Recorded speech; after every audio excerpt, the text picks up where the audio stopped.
Hey viewers, welcome back to my channel. I hope you all are doing well. So today we are going to understand what is joint life policy. Okay, so joint life policy क्या होता है? Joint life policy is basically a life policy that is taken on the lives of the partners in a partnership firm.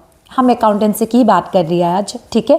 अब accountancy की जब बात करते हैं तो यहाँ पे क्या होती है कि जॉइंट लाइफ पॉलिसी जनरल जो लाइफ पॉलिसी है उससे बहुत अलग है। जनरल लाइफ पॉलिसी पहले समझते हैं क्या होता है वो। उसमें आपकी सम एश्योर्ड रहती है और 10 ईयर पीरियड रहती है। एंड इन दैट सिनेरियो वहाँ पे डॉक्यूमेंट्स में क्या लिखा होता है कि 10 साल बाद, 15 साल बाद या फिर 5 साल बाद आपको सम एश्योर्ड 10 लाख है, 5 लाख है, जितनी की भी आपने की है वो आपको मिल जाएगी। आपकी डेथ होती है तो तब भी मिलती है या फिर आप जबकि आपकी 10 ईयर पीरियड खत्म हो जाती है तब मिलती है। लाइफ इंश्योरेंस की बात कर रही हूँ।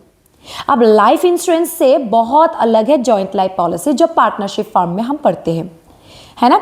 जॉइंट लाइफ पॉलिसी जो पार्टनरशिप फर्म में we understand that is what, again I am repeating, 2 or more than 2 partners take a insurance policy on their lives. And in this scenario आपकी sum assured जो होती है वो 10 year period या फिर fix period के बाद नहीं मिलती है। कोई सम एश्योर्ड गारंटी 10 साल 15 साल में देने की यहाँ पे कोई रिटर्न नहीं रहती है। यहाँ पे सिर्फ ये होता है कि किसी की डेथ हो गई तब जाके मिलेगी या फिर आपने सरेंडर कर दिया।